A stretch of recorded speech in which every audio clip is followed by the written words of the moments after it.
Assalamualaikum warahmatullahi wabarakatuh.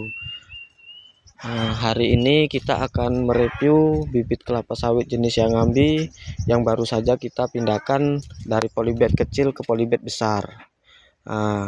Sekarang kita akan mereview bagaimana kondisinya teman-teman. Nah, sekarang kondisinya daunnya sedikit menguning teman-teman. Itu karena efek kesetresan atau dia ini bisa juga setelah dipindahkan ke polybag yang lebih besar ini pH tanahnya itu nggak mencukupi teman-teman, makanya dia daunnya seperti ini, dia menguning. Terus dia terkena bercak daun seperti ini teman-teman. Nah, ini berbahaya untuk bibit kelapa sawit teman-teman kalau kita nggak segera kita tanggulangi.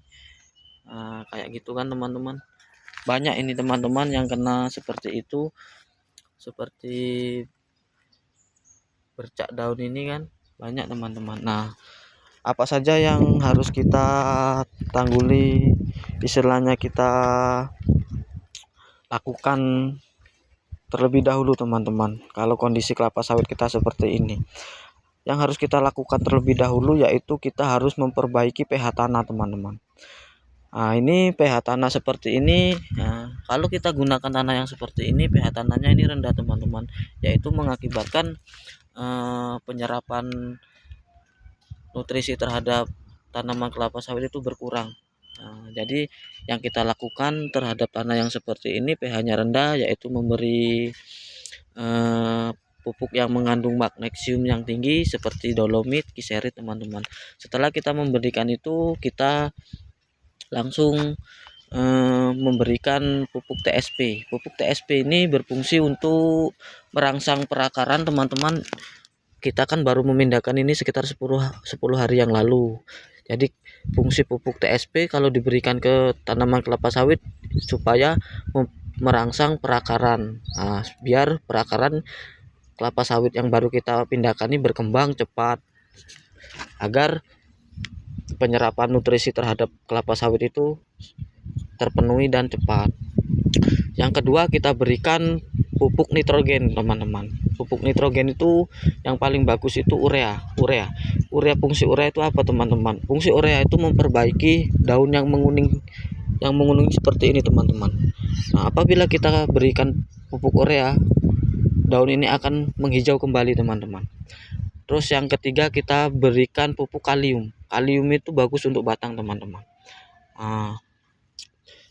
Setelah kita memberikan pupuk ketiga jenis pupuk ini, insya Allah tanaman kita akan jauh lebih baik dari yang sekarang teman-teman.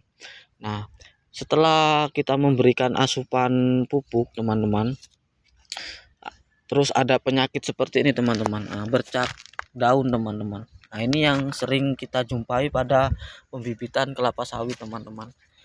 Ini setelah kita pindahkan seperti ini teman-teman, kita sering menjumpai daun yang seperti ini. Nah, itu namanya terkena Phthaliotopsis teman-teman. Nah, atau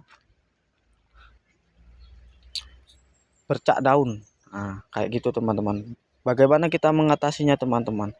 Ini untuk mengatasinya kita harus semprot fungisida teman-teman, obat untuk bercak daun. Nah, kenapa dia bisa berdampak seperti ini teman-teman? Itu akibatnya karena daya tahan terhadap penyakit tanaman kelapa sawit ini rendah teman-teman. Karena apa? Dia kekurangan pH, kekurangan kalium, fosfor, kalium. Jadi dia mudah sekali terkena penyakit teman-teman. Nah, itu setelah kita lakukan apa yang saya bilang di tahap pertama tadi, memperbaiki tanah, pH tanah, terus kita melakukan pemupukan, pemberian nutrisi pada tanaman, terus kita menyemprotkan fungisida kepada kelapa sawit daun. Insya Allah teman-teman, ini nggak akan terjadi yang hal-hal seperti ini teman-teman, bercak daun seperti ini teman-teman.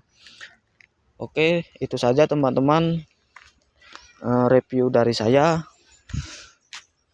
Semoga bermanfaat. Assalamualaikum warahmatullahi wabarakatuh.